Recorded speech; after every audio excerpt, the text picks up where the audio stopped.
can't see it on an X-ray. No. You can't put a Band-Aid or a cast on it, but it hurts like a broken bone. And you're in the valley. Anytime someone's in the valley, I always love to say, time will go by, the sun will come up, like Chad said, and you will heal.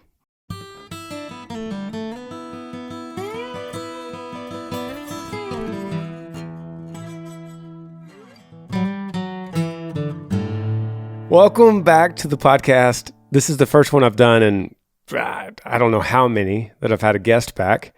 And it's one of everyone's favorite, Pastor Chad. You remember how to do this? I To think have so. Somebody else here? I think so. I got to look this way. Right. Okay. Very good. Yeah, Pastor Chad sitting to my left, and one of our few multi-repeat guests. And everyone loves you. I go to meet and greets, and they're like, "Hey, tell Pastor Chad hi." Really? Yeah. Well, Yeah. that's cool. Yeah, everyone loves you and Bernie. So welcome back. I had a fan experience. I've never had a fan What happened? outside of my kids and Tell my me. wife.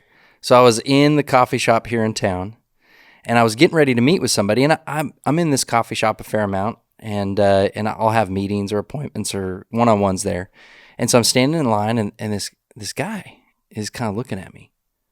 And I figure he's probably looking at somebody behind me. So I kind of look behind me, and I realize, no, he's locked on, right? He sees me. And so I kind of look away, and I pretend like I'm looking at the menu, although I know exactly what I'm going to go, what my order is. So I'm standing there, and I notice out of my peripheral, he gets up, and he starts making his way towards me. And I was like, I wonder if he's waiting on somebody. And he comes up, and he goes, "Are you Pastor Chad?" And so now I'm thinking, well, maybe he's somebody that's new to the church, and I just haven't met him yet. And he goes, because I heard you on Granger Smith Podcast. And I was like, really? And I thought about in the moment, well, not in the moment, but afterwards, I should have got his autograph to get the autograph of my first person that recognized me. Fan. My first fan. Well, I could attest. A lot of people feel that way. They're just not all of them are in Georgetown, Texas. Well, they're all over. Fun. It was a neat experience. Well, everyone loves you. And the format of this podcast is we answer your questions, the listener. Email grangersmithpodcast@gmail.com. And we will we'll jump right into it. Chad and I are going to answer it like the three of us are sitting around a campfire, and you walk up and you go, something's been on my mind. Could I run this by you? And it could be about any subject, as you'll see today. We have a lot. So I have some on cue. I'm just going to randomly hit them. Okay. And then I'm going to ask you to read some subject lines and see which one you want to pick. I'm going to start with this one. Once again, we don't have notes in front of us. I don't know what's about to hit us. But this one, subject line is my chance ruined? Hey, Granger, I'd like to stay anonymous. 16 years old. I love your podcast and your music. Born and raised in a Christian home, basically memorized every verse in the Bible, and I know every answer to every question. It's pretty much been ingrained in me. I have not been rebellious or anything like that, but I've fallen away from God. During that, I did not save myself for marriage. I know that I love God and I will love him for the rest of my life, but now my question is whether a godly, fantastic woman would want to be with me. Will I have to be with someone who's already made the same mistakes as me? With gratitude, Mr. Anonymous. 16. Thanks for emailing. It's a good question. I want to first address the way you asked it, because everyone, this is not me, this is not Chad, this is everyone that's listening is thinking to themselves, you're 16 and you have every answer already figured out? You've already memorized every verse in the Bible? Buddy, we got to start with there. We got to start there before we go into the main part of the question. But and then the reason I want to start there is because that could be the root of other problems. In fact, it probably is, because when we read through the Bible, we see only a few themes that resurface in all 66 books over and over, and it's we're thankful that there's only a few, because it keeps the entire canon cohesive to each other, and it pulls everything together so that we could read Matthew and then go back and read Exodus, and we could find similarities in that way. Yeah. So there's a few things, and one of those very few things is be humble. You got to be humble. Humble yourself to God. Don't ever think about telling God in a prayer, I've got it all figured out. I've got all the answers and I've memorized every verse. What else do you have for me, God? You know, and maybe you do. Maybe you're just a complete prodigy. I don't think you are. No offense. But maybe you have the whole Bible memorized, like that movie, Book of Eli. Remember that book? Yeah, that was intense. Maybe you have the whole book memorized. So then you still go to God with a humble heart and you go, I've memorized these words, but show me the wisdom behind them. Show it to me so that it's revealed deeper to me as I get older, as I crave to understand you more. So I want to start with just that humbleness of coming to this and coming to this problem and coming to you and just going, for you just to say, I am broken. I'm a sinner. God, I'm nothing without you. Humble me before you. Enlarge my heart so that I could better understand my depravity, my brokenness. And you'll see that if you go through the Psalms, you see this over and over with King David. King David was so humble in the heart, and he was such a servant of God that God so many times rewarded him with so many blessings, and his son Solomon with so many blessings because of that humbleness. When God asked Solomon, "What do you want? I'll give you anything," and he said, "I just want wisdom to understand you." And God said, because you asked for wisdom, I'm going to give you much more than that. Yeah. We see that theme reoccurring all the way through Jesus in the New Testament and through the epistles. So I want to start there and just make sure. And I don't think you meant it in any arrogant way. I think you're trying to tell me and Chad that you understand the different doctrines, right? And you understand the different concepts. But now we're going to dig into what your question is, which reveals that maybe you don't totally understand the doctrines, especially that of total depravity and forgiveness. Yeah. And the fact that we are all fallen. And it doesn't take your email for you to tell us what you did. It doesn't take that for us to already know that you're already a sinner and that you already have plenty of things that you will be doing, that you will mess up as you go on your journey from 16 forward. But Chad, do you want to jump in? Yeah, to highlight what you've said, Granger, that humility is a theme and the proper response of any human before a mighty God. And so humility is where it begins. Micah 6:8. If you've got that verse memorized, then you know it well, right? The idea of and priority of seeking kindness, loving justice, and walking humbly with your God. That's what he requires of us. And that's what he desires for us. And so beginning with that humility, and that humility is a right understanding of who I am. I am a broken sinner in need of grace. And grace implies that it's not a gift that I deserve. And so that's what you're wondering. If God can be gracious about my situation, is there any woman out there that can be gracious about my situation? And so you've got to understand and believe that, man, if you go to God with humility and brokenness and say, I messed up big time, please, Lord, help me. We know that the blood of Christ washes you clean and that you stand as a new creation in Christ. That if there anything that we learn about the gospel, it's that God is a God of second chances and third and fourth and fifth. And that repentance is the regular, normal activity of a Christian to say, yep, I see this sin in my life. I see that as sin. I call it sin. I repent. I turn from it to Christ and follow him. And so, yes, this is what's going on. But what your fear is that there's no godly woman out there that will exercise the same kind of grace. And my question is, what if the roles were reversed? What if you had saved yourself and you met an amazing girl and you guys started dating and you find out, although she loves the Lord, this thing in her past, that she did not wait? How would you respond? Because that's a heart check. Do you truly accept and receive the grace of God? And are you truly humbled about your own brokenness? Because I guarantee you there are women out there that are that gracious, that do enjoy the gift of the gospel of Jesus Christ and are giving grace and forgiveness. But I wonder if you wrestle with that yourself. That's so good.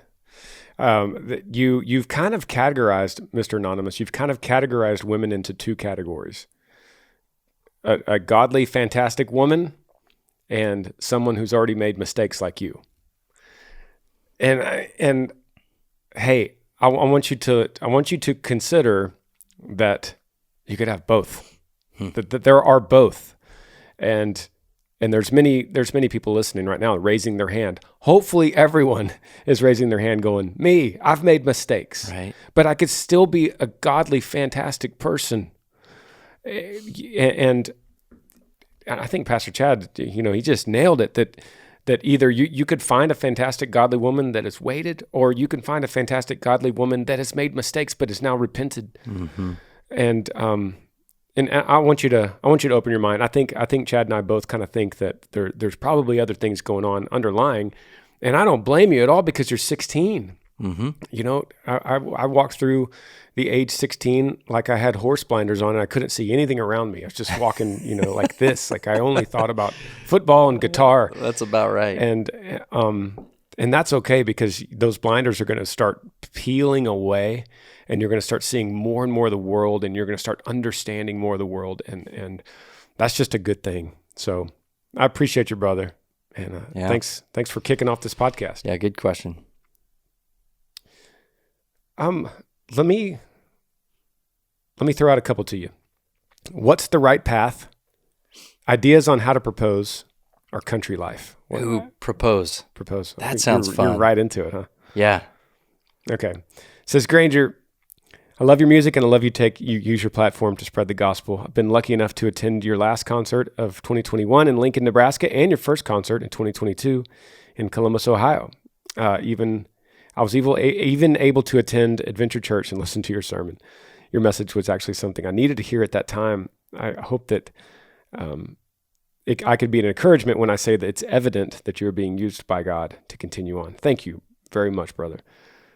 He says, so I'm looking to propose and wondering if you and your guest have any ideas on how to do so. I have several ideas in mind, but just not sure. One of them is to do it at your concert whenever you come to Nebraska. Any ideas would be greatly appreciated. This is Jerry. Okay. Well, you've got the idea of going to Paris. I mean, kind of like Parker just rock and roll, Eiffel Tower, romance. But if that's not in your budget, man, Jerry, this comes down to the personality of the girl in a lot of ways. Yes. And you know her. Does she like? Is she the kind of girl that would love her parents to be there? Mm-hmm. And it's like at Christmas Eve and everyone's having dinner and the cousins are in town and your grandmother's there. Is maybe she's that kind of girl, mm-hmm. Or maybe she's a girl that doesn't really like a lot of attention brought on her. That makes her uncomfortable, and she would rather a nice stroll in the park. Mm-hmm. And you get down on a knee. That's actually what I did. Amber and I were taking a walk and got in front of a church and I took a knee. And that's Amber's personality. Like Amber is not the kind of girl that wants a surprise birthday party. She would not like that. She would get mad at me afterward. Like, why did you put me through that awkward situation? Surprise birthday party. So some girls like, to be at the football game and you do it on the Jumbotron. They just love it. They will remember that the rest of their lives. But it really comes down to her and what you're willing to sacrifice with her personality. I think that's spot on because either you're going to prioritize yourself and is this proposal about you and how that makes you look and kind of as you imagine retelling this story in years to come and is it about kind of you or does it prioritize her and what would be the biggest win for her? How would she feel in that moment? How would she retell this story? How do you want this story to be retold? And who's the biggest priority as you think about that? And it should be her. She's the priority. She's the princess. And so think in terms of, man, how do you want her to retell this story, or how would she be most excited about retelling this story to other people, and what makes her feel most loved and understood in that moment? Love it. That's good. Just saying, Jerry, I have hosted probably hundreds of engagements on our stage. Email Chris@grangersmith.com if that's something you're interested in.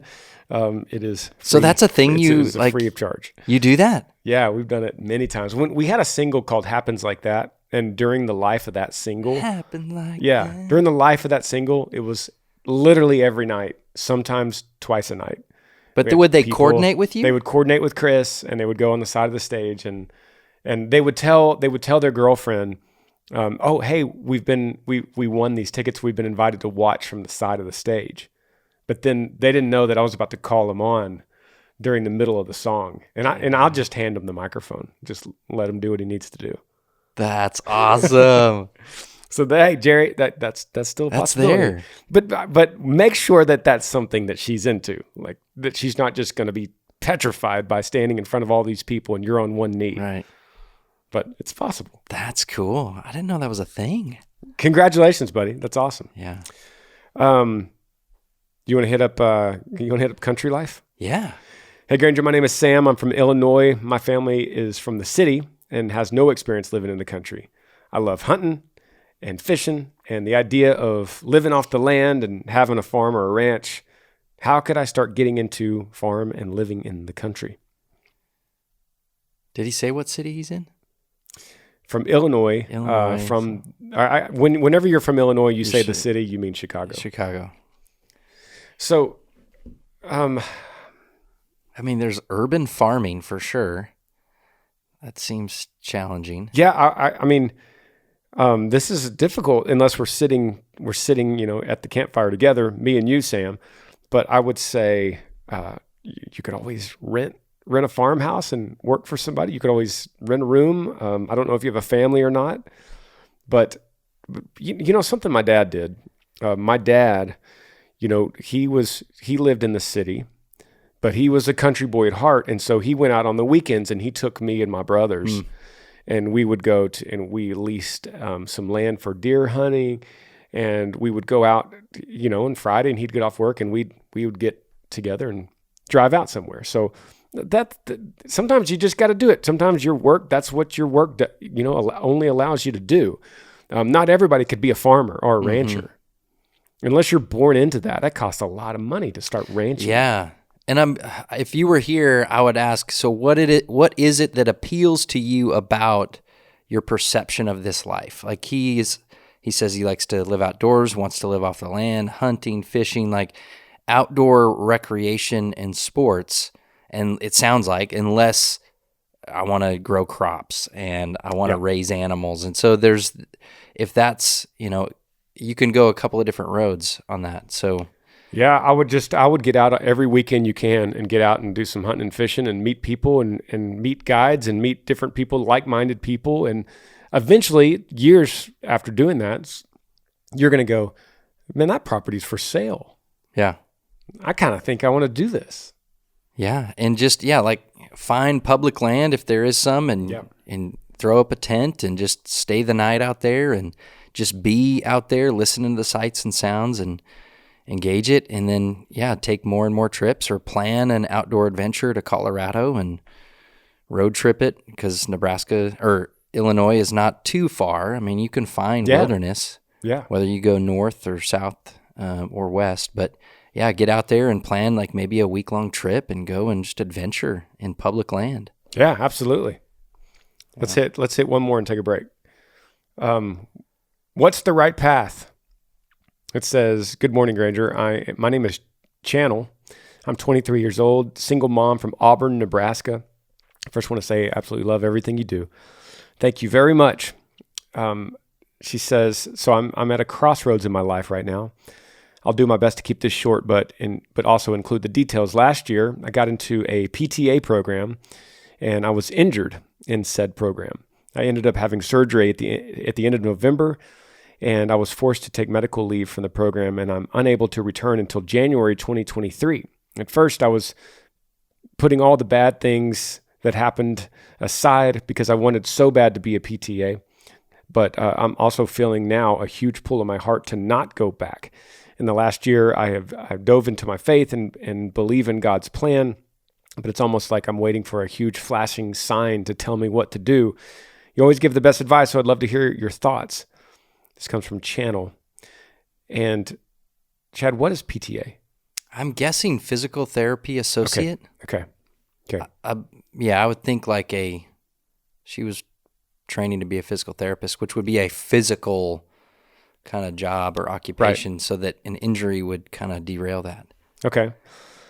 So you're asking, let me summarize this, Channel. You're in a job and you have a chance to go back, and you're now doubting your interest in going back and wanting to trust God, but you don't see a huge flashing sign. And so now you're confused. And it's a good question, and it's very common, especially if I summarize it like that. A lot of people could say, that's me. I'm in that. And we've talked about this, it seems like a lot on this podcast. God's will, God's plan. What is it? Mm-hmm. Do I need to wait for the clouds to start creating letters? Do I need a cardinal to fly up to my window with a little yellow string in its mouth? And I realize, oh yeah, yellow. I remember that podcast where people were seeing things in the clouds like they were shaped like words. Yeah. That's right. Yeah, and whenever I get to talk to somebody who's at a crossroads or is considering whether it's a change in occupation or maybe it's the same occupation, but they have a new opportunity within that field, some things to consider would be, are you considering this because you're wanting to escape something else? So there's something bad that you want to get out of, and so you're not necessarily drawn to something else, you just want to escape. Or are you going towards something else because there's some clear indication that that's a desire, you want to go to that? There's nothing necessarily bad about what you're in, but there's something great about the potential of something else. And so it sounds like there's maybe not something bad about returning to what she had, but she's just like, maybe that ship has sailed. Maybe I don't want to do that anymore. And so I think sifting through some of those things, what's the true motivation for any kind of movement on this? Is it running from something or running to something? I think is always something to consider. I love that. 2023, January, that's a long time. So that's good for you. You don't have to make this decision before spring, so it sounds like she's probably getting insurance money, right? It sounds like it, yeah. For a year. You're in a really good spot, and a lot can change in these 12 months. Through a lot of prayer, a lot of time spent in the Word, and just asking God, reveal your will to me. Yeah. And knowing that it's paganism to think he's actually going to write it in the sky. He's not going to write it in the sky. He's going to do it by giving you the desires of your heart. And it's so often misunderstood at how simple that is, but if we're in prayer and we're in the Word, then he gives us the desires of our heart. I mean, not if it's fleshly in sin, you'll know the difference. You'll be able to discern that, but you'll go, man, all of a sudden, I feel really drawn to teaching. Mm-hmm. I really want to teach, and I really don't really care about physical therapy anymore. That's the desire of your heart that I'm talking about. That's God could diminish some passions and raise others. And you go, and so what do you do at that point? You go one step at a time. You go, I guess I'll get my teaching certificate, or I'll shoot an email off to start the process of my teaching certificate, and see if there's any huge roadblocks in that. And if someone goes, actually, we have an extra opening, and you go in, and then you go, I love this. And then someone says that junior high is hiring a 7th grade teacher. You'll see things like this start to happen. And the good news for you is you have 12 months. I know that's the greatest gift right now, that she has time to explore what passions she has that can become a paycheck, right? That there are ways in which you can go, I'm passionate about this, I'm passionate, and just make a list. And then start going, okay, in these fields, are there occupations that kind of line up with passions like this that I either have opportunity for, or, man, I've never even thought about that. I'd like to give, and can you can you try it out? Like, for instance, if it's a teaching situation, and you can oftentimes go to a school, you can sign up to be a sub, and you can go, I don't have to sign a full contract for the next 12 months. I could sub every once in a while, or I want to coach something, or who knows what it is. But I love it. I'm guessing if you're in the field of serving people this way and wanting to help people through the route of physical therapy, that you're probably wired to serve and help, and you want to see people flourish. And so run with that passion, if that's what it is, and figure out what opportunities are around you. Love it. We'll take a break. Be right back.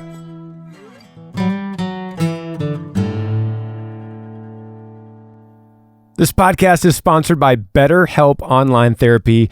You know, relationships take work, especially the most important one you could have in your life, and that's your relationship with yourself. A lot of us will drop anything to help someone else we care about, and we'll go way out of our way to treat other people well. But how often do we give ourselves the same treatment? And there's this idea that we treat our dogs better than we do ourselves, right? Like if you take your dog to the vet and the dog is sick and gives you a pill that you have to give your dog 3 times a day, you will never skip giving your dog a pill. But if you go to the doctor and the doctor says, yeah, you need to go and get this prescription and take this medicine, it's rare that you would do it on time and do all of the medication. That we're strange like that. So this month, BetterHelp Online Therapy wants to remind you that you matter just as much as everyone else does, including your pets. And therapy is a great way to make sure that you show up for yourself. BetterHelp is online therapy that offers video, phone, and even live chat sessions with your therapist, so you don't have to see anyone on camera if you don't even want to. It's more affordable than in-person therapy, and you could be matched with a therapist in under 48 hours. Give it a try and see why over 2 million people have used BetterHelp Online Therapy. This podcast is sponsored by BetterHelp, and the Granger Smith Podcast listeners get 10% off their first month at betterhelp.com/Granger. That's BetterHelp.com/Granger.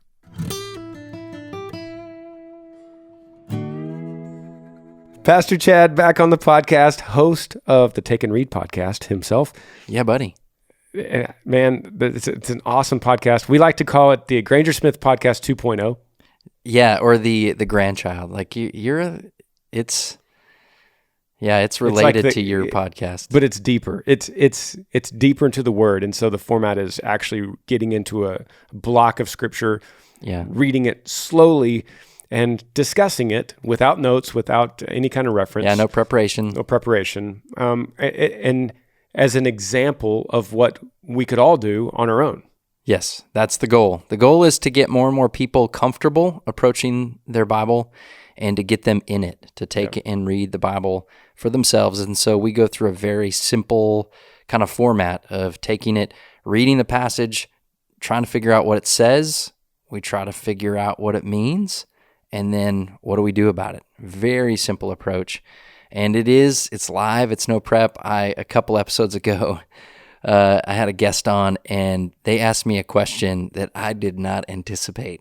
And I had made, I was like, I think it was at the calling of the disciples. And I'm looking at the passage in Mark, and we're looking at it, and it's identifying Levi. And I was like, well, also known as Matthew, and Kurt, who was my guest at the time, he goes, how do you know that? And I'm like, well, everyone knows that. He goes, yeah, well, it doesn't say it here. I was like, okay, all right. And so now I'm starting to sweat, and I'm like, okay. So I start flipping, and I go back in, and I find it in the Gospel of Matthew where the reference is Levi is also Matthew. And I was like, whew.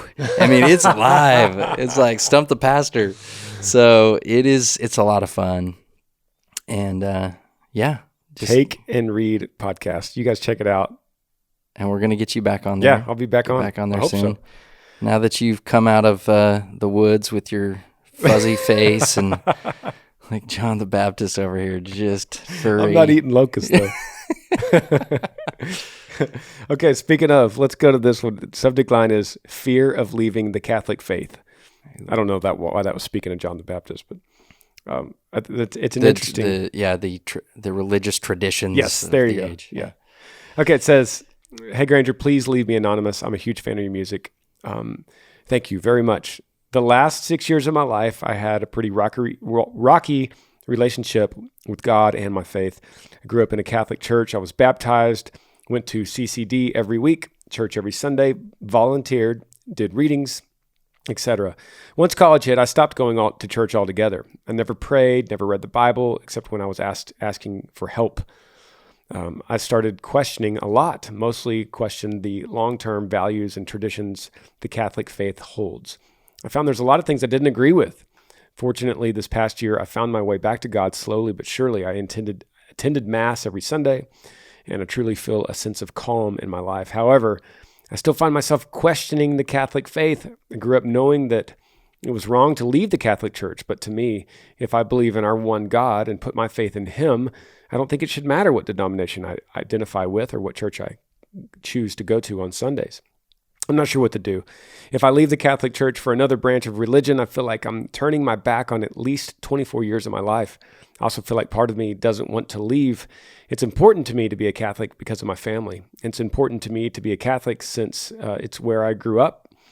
And I feel like a hypocrite staying with a religion where there are certain things I don't necessarily agree with. Is it wrong for me to continue with the Catholic faith? Is it silly to fear leaving? Any advice would be appreciated. This is coming from Cassie. Yeah, great question, Cassie. I'm so glad you asked it. I want to kind of dig into this piece by piece. First of all, acknowledging your good question and acknowledging your sensitivity to it. Mm-hmm. And I've never been a Catholic, but I've been around a lot of them. I've been very good friends with a lot of them. And I know that just like being Jewish in a lot of ways, Catholicism could become a heritage for you and your family. Mm. It becomes a tradition, a heritage in your lineage. It's like you feel like, well, why are you a Catholic? Because my granddad was, and the granddad before him, and that's why I am. And you and I both know that that's not the answer of why you would go to church every Sunday. It's because your granddad went to that church. So I do want to say that there is this component that you don't have to disconnect with your family and your heritage of being a Catholic. But it's going to come down to how you practice. Because here comes the emails already to me. But here's the thing. I believe that your discernment and your questions are valid in what you're wondering. Because if you are reading the Bible and you're seeing certain things that aren't practiced in that way, you're wondering why it happens that way. And you're wrestling with that. And I understand it. Mm-hmm. Yeah, I think what you're hitting on is there's a couple of points of tension, right? There's the family and kind of tradition and the familiarity with Catholicism that you have since that's what you grew up in. That's what your family and your network of support, that's the world that they're from and the worldview they're from. And now you're also wrestling with, but there are some things that you are now identifying biblically that you go, that's not right. That's not. And so now there's this sense of allegiance, like, well, do I maintain this allegiance to family and tradition and familiarity? Or I've got this tension because I want my allegiance to be to the truth. And so we don't want to minimize that because that is a real tension. However, you have to be beholden to the Word of God alone. And you are going to stand before the Lord, and you're going to give account for what you know and what you did with what you know. That's something that's true for all believers and all people.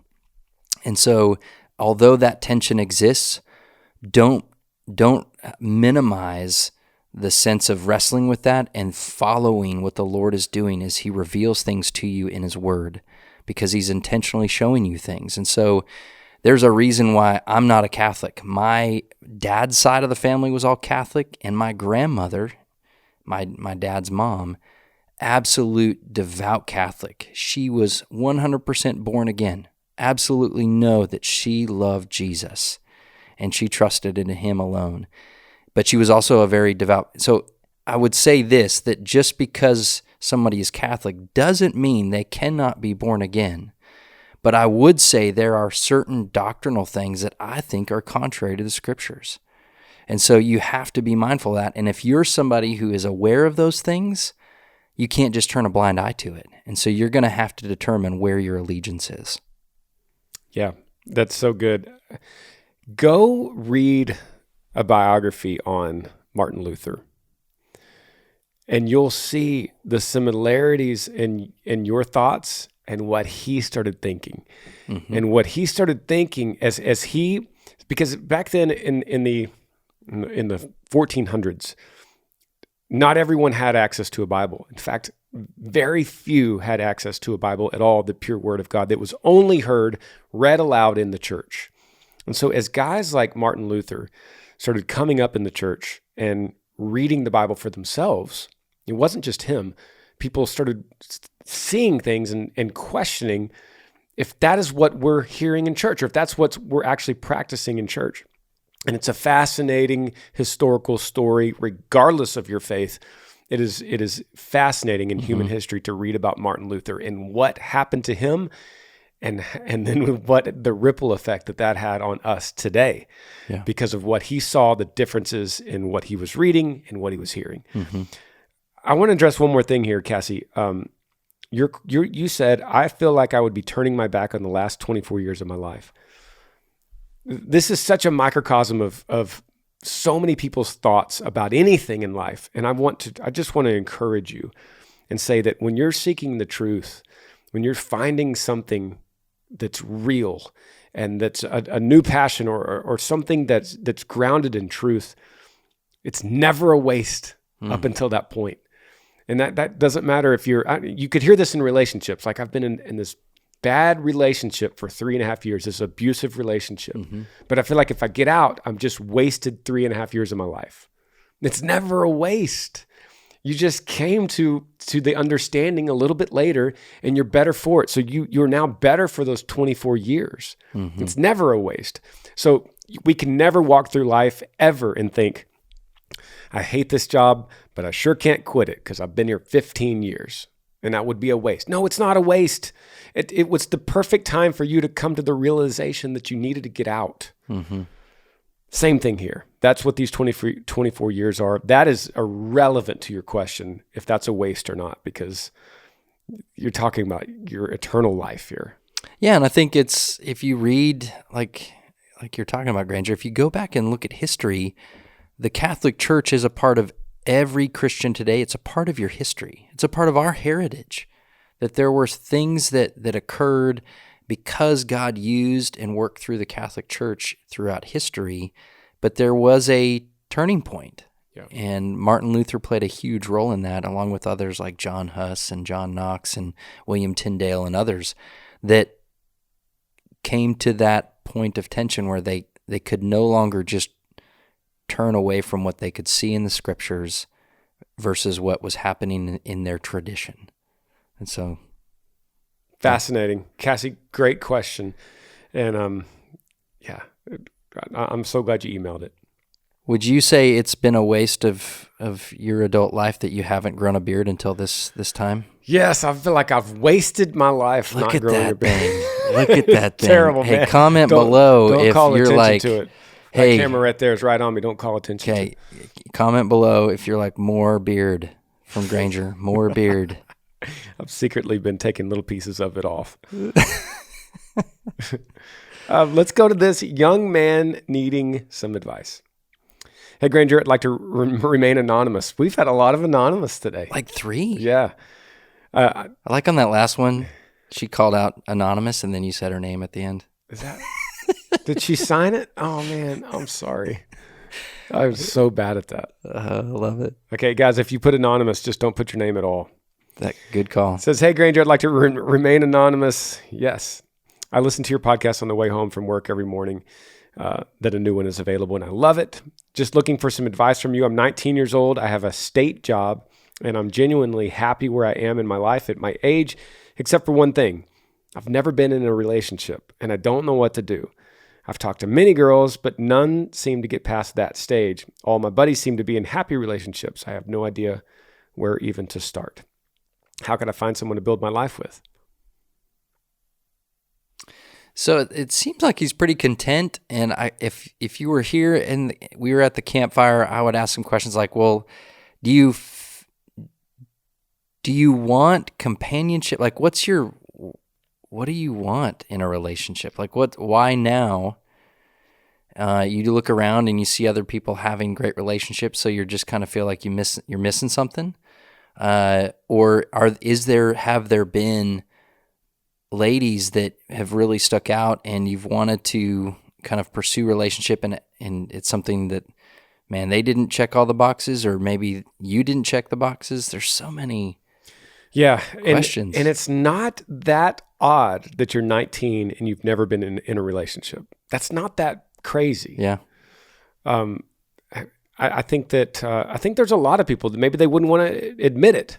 I think there's a lot of people that that's a healthy thing. You're still a teen at the end of it, and you haven't been in a relationship. Hey, good on you. In a lot of ways, you've skipped a lot of bad stuff. As you've heard me read on these podcasts, you've gotten to skip a lot of rough breakups and misunderstandings and awkwardness, and you've got to pour all your time into your friends and hobbies. So no older man is looking at you going, man, what's wrong with you? We're looking at you going, hey, good on you, man. What hobbies have you gotten? You saved some money. Yeah, you saved some money. You've gotten to fish a little bit more than most people have. Your Valentine's days have been great. Yeah, you're like, what's the big deal? It's not so bad. Seriously, you're not in a bad spot.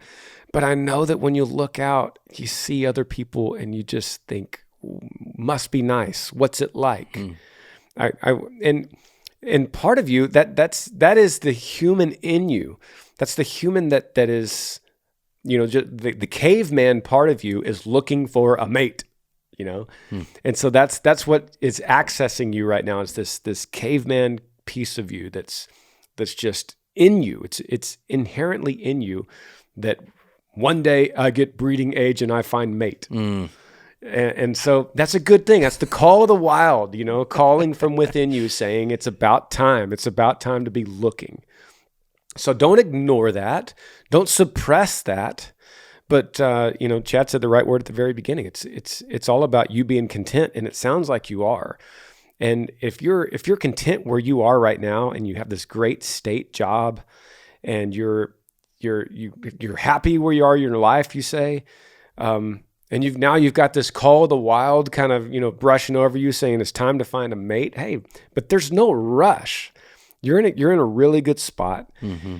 And I would encourage you to continue to cultivate that gratitude and that contentment inside yourself, and that is going to be so attractive to someone, because as soon as you start getting out and looking and becoming desperate and trying to say the right words and not mumble through a conversation, it just turns people off. Mm-hmm.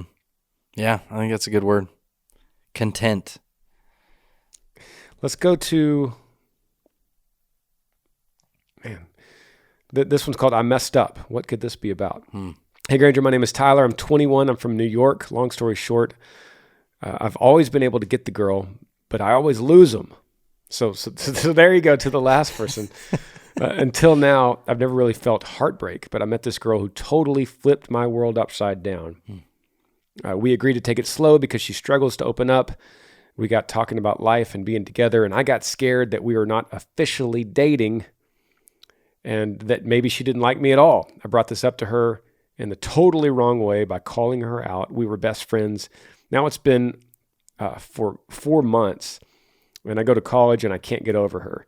There's so many things that remind me of her. We've always felt like we were made for each other. I just don't know how to move on, or even if that's the right move at all. I just don't know. I don't want to be another heartbreak story.